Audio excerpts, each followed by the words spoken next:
নমস্কার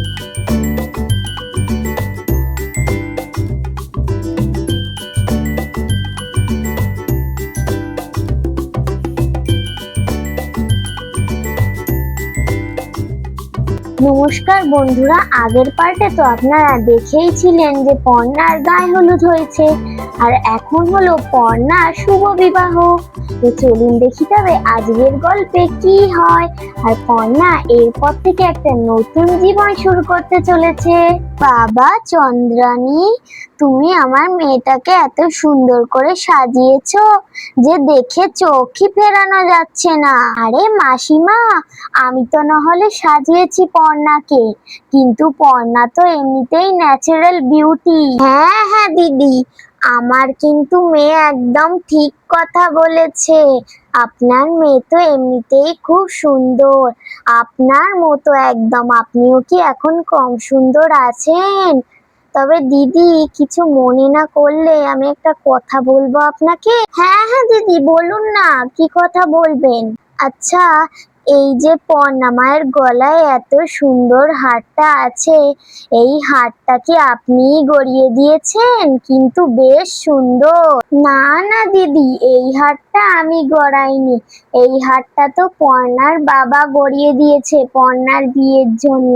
আসলে দিদি জানেন তো, মাঝের মধ্যে কষ্টও লাগে, কারণ যদি পর্ণাকে এই সুন্দর বিয়ের সাজটা এসে দেখতে পেত, তাহলে সে খুব খুশি হতো। মা, তুমি আজকের দিনে কাকিমাকে এইসব প্রশ্ন করে যে কেন দুঃখ দিতে গেলে?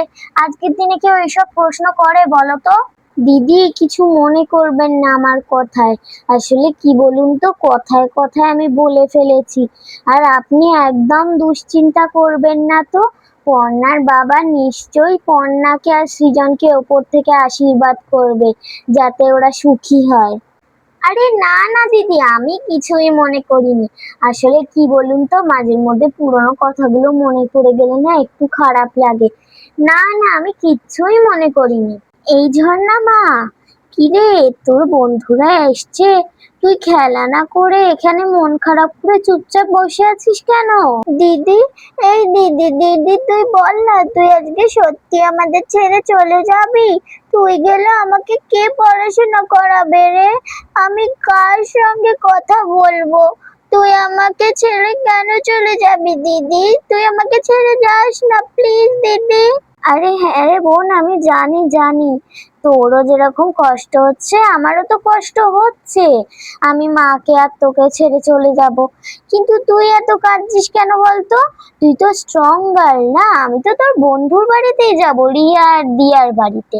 তো তুইও ওখানে চলে যাবি, আর আমি তোকে আর মাকে ছেড়ে কোথাও যেতে পারি বলতো? এই শোন না রে নাফিসা, তোকে একটা কথা বলি। বল, যদি পর্ণা দিদির সঙ্গে ওই ঝর্ণাটাও চলে যেত না, তাহলে অনেক ভালো হতো। আমাদের পথের কাঁটাটাও দূর হয়ে যেত, আমি তাহলে এখানে রাজত্ব করতাম। কি বলিস? আরে হ্যাঁ হ্যাঁ, তুই ঠিকই বলেছিস একদম। ঝর্ণাটা চলে গেলে ভালোই হতো। আর তুই তো এখানে আছিস একমাত্র, যে দেখতে সব থেকে সুন্দর আর সব থেকে স্মার্ট। আর আমি তো আছি। একটু আস্তে কথা বলি বুঝলি তো, পাশে ওই গুপ্তচরটা দাঁড়িয়ে আছে, চুপি চুপি মনে আমাদের কথা শুনছে, বুঝলি তো। এই, তুই কাকে গুপ্তচর বললি রে? এই এই, আমি কাউকে গুপ্তচর ফুক্তচর বলিনি, বুঝলি তো। আমি তো ভালো মেয়ে, আমি কাউকে গুপ্তচর বলি না, বুঝলি। না না, তুই আমাকে কিছু একটা বলেছিস, আর ওই মেয়েটাও কিছু একটা বলেছে। না, আমরা কিছু বলিনি। না, তুই বলেছিস। ঠিক আছে, বলেছি, বেশ করেছি, আবার বলবো, তুই গুপ্তচর গুপ্তচর গুপ্তচর। আমি গুপ্তচর না, গুপ্তচর না, তুই গুপ্তচর। তুই বাজে মেয়ে, একটা বাজে মেয়ে। যা এখান থেকে, যা এখান থেকে। এই তুই যা, তুই যা, তুই যা। এই শোন শোন মিষ্টি, তোকে একটা কথা বলি। এই কি হয়েছে, কি হয়েছে, বল বল। আরে জানিস কি হয়েছে? ওই যে টিনা, নাফিসা আর ওই যে আরেকটা নতুন মেয়ে না কি প্ল্যান করছে, জানিস তো। আর ঝর্ণাকে নিয়ে কি প্ল্যান করছে বলতো? কি, ঝর্ণাকে নিয়ে? তার মানে তো কোনো সমস্যা আছে। কি হবে বলতো? আরে সে তো ঠিক আছে, কিছু হবে না বুঝলি। আমরা আমাদের বন্ধুর কিছু হতে দেব না। হ্যাঁ, তুই তো সে ঠিক বলেছিস, কিন্তু এই শোন না, ওই দুটো চুল বিনুনি করা ওই মেয়েটা কে রে? আরে তুই জানিস না ওটা পর্ণা আন্টির দাদার মেয়ে, বুঝলি তো? এটা হলো বর্ষা দিদি। আর আরেকজন আছে যেটা হলো বৃষ্টি দিদি। বর্ষা দিদি না ভীষণ বদমাস, কিন্তু বৃষ্টি দিদি খুব ভালো, জানিস?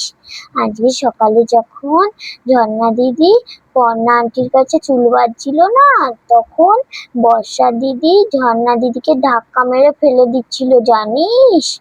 ও তাই নাকি? তাহলে তো মেয়েটা খুব বদমাশ, একদম সুবিধার নয়, আমাদেরকে না চোখে চোখে রাখতে হবে, বুঝলি তো? হ্যাঁ হ্যাঁ, তুই একদম ঠিক বলেছিস। মাসিমা, চলুন চলুন তাড়াতাড়ি, বরযাত্রী চলে এসেছে যে। হ্যাঁ হ্যাঁ প্রিয়া মা, কথায় কথায় যে কখন সময় বেরিয়ে গেছে বুঝতেই পারিনি। হ্যাঁ হ্যাঁ, যাই যাই, বরকে তো এবার আমার বরণ করতে হবে। বাবা পর্ণা দি, আমি তো ভাবছি আবার না সৃজনদা তোমাকে বিয়ের মণ্ডপে দেখেই অজ্ঞান হয়ে যায়। প্রিয়া, মেয়েটাকে একটু ধরো তো, মাথাটা না ঘুরছে ভীষণ। মাথা ঘুরছে? কেন, হঠাৎ করে মাথা ঘুরছে কেন? না না, আসলে কি বলতো, মেয়েটাকে না সবসময় ধরে ধরে আমার মনে হয় প্রেশারটা বেড়ে গেল। হ্যাঁ হ্যাঁ, তোমার নাটক আমি বুঝতেই পারছি। মেয়েটাকে যখনই তোমার কোলে একটুখানি দিই, সবসময় তো আমিই সব কাজ করি বলো তো। আর একটুখানি যখনই কোলে দেব তোমার মাথা ঘোরে, পেট খারাপ হয়, মাথা ব্যথা করে, হাত ব্যথা করে, পা ব্যথা করে। হ্যাঁ, যখন আমি কোনো সময় মেয়েটাকে বকি, তখন তো তুমি আটকাও যে মেয়ে আমার খুব শান্ত, বকছো কেন? আরে তো কি বলবো, হ্যাঁ? সবসময় তো তুমি নিজের গায়ে হাওয়া লাগিয়ে ঘুরে বেড়াচ্ছ, ছবি তুলছো, কিন্তু আমি কি তুলতে পেরেছি একবারও?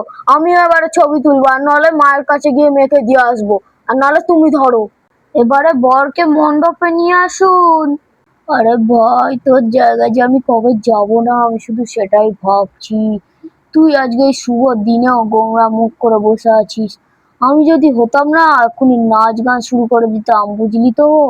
কবে যে আমারও এমনি ভাবে বিয়ে হবে, টোপর পরে মালা পরে হেভি লাগে আমার বিয়ে করতে, জানিস তো? আচ্ছা ঠিক আছে ঠিক আছে, তাহলে আমি উঠে যাচ্ছি, তোকে এই পাঞ্জাবিটা ধুতিটা পরিয়ে দিচ্ছি, তুই এখানে বিয়েটা করে রা, আমার এমনিতেও কোনো বিয়ে টিয়ে করার ইচ্ছা নেই বাবা। আরে তুই যে এটা কি বলছিস না, বৌদি হয় আমার সম্মানীয় ব্যক্তি, আমি কোনোদিনও বৌদিকে বিয়ে করতে পারি? তুই আজকে বিয়েটা করে না, আমি দেখবি ঠিক পরের বারই বিয়েটা করে নেব। এবারে বউকে নিয়ে আসুন, যে শুভ দৃষ্টি হবে। উঠে পড়ো পীরের মধ্যে, তোমার তো এবারে শুভ দৃষ্টি হবে। হ্যাঁ হ্যাঁ, পয়লা দিয়ে উঠে পড়ো, পীরের মধ্যে শুভ দৃষ্টি হবে। আমরা অনেক আনন্দ করব, চলো চলো। সৃজনদা তো তোমার জন্য অপেক্ষা করছে ওখানে। হ্যাঁ হ্যাঁ, চলো চলো। আরে আহা, মা এবারে মুখ থেকে পান পাতাটা সরাও, শুভ দৃষ্টি হবে যে। সবাই উলু দিন।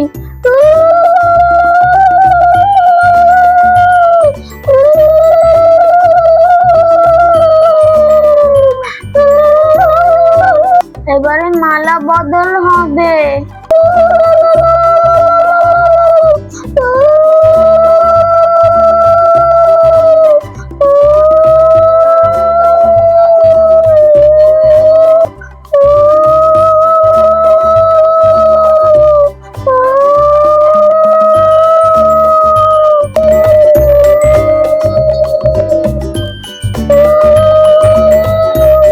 এবারে মালা বদল সম্পূর্ণ হলো, এবারে সম্প্রদান হবে।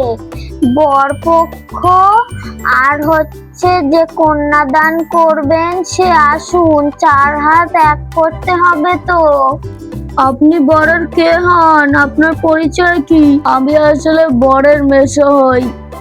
আচ্ছা বাবা, তুমি তাহলে মেয়ের কে হও? আমি মেয়ের মাস্তুতো দাদা হই, বলতে গেলে নিজেরই দাদা। এবারে আমার সঙ্গে সঙ্গে মন্ত্রগুলো বলো।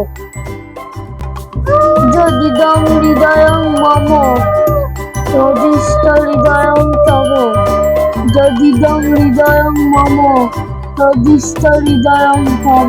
এবারে তোমরা দুজন অগ্নিকে সাক্ষী রেখে 7 পাকে ঘুরবে। এই যে আমি বেঁধে দিলাম জোরটা, এইবারে তোমরা 7 জন্ম জন্মান্তরের জন্য এক হয়ে থাকবে, আর আলাদা হতে পারবে না।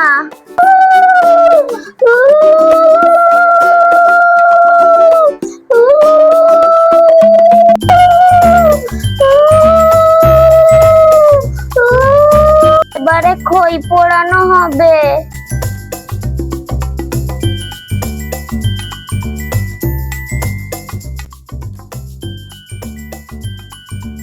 এবারে সিঁদুর দান হয়ে বিয়ে সম্পূর্ণ হবে।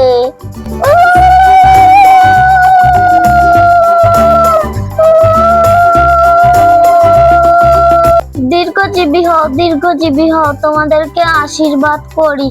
তোমাদের যেন এই নতুন জীবনটা অনেক সুখের হয়। তো বন্ধুরা, আজকের ভিডিওটা তাহলে আমি এখানেই শেষ করছি।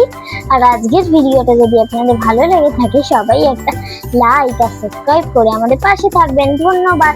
দেখা হচ্ছে পরের একটি সুন্দর জমজমাট ভিডিওতে।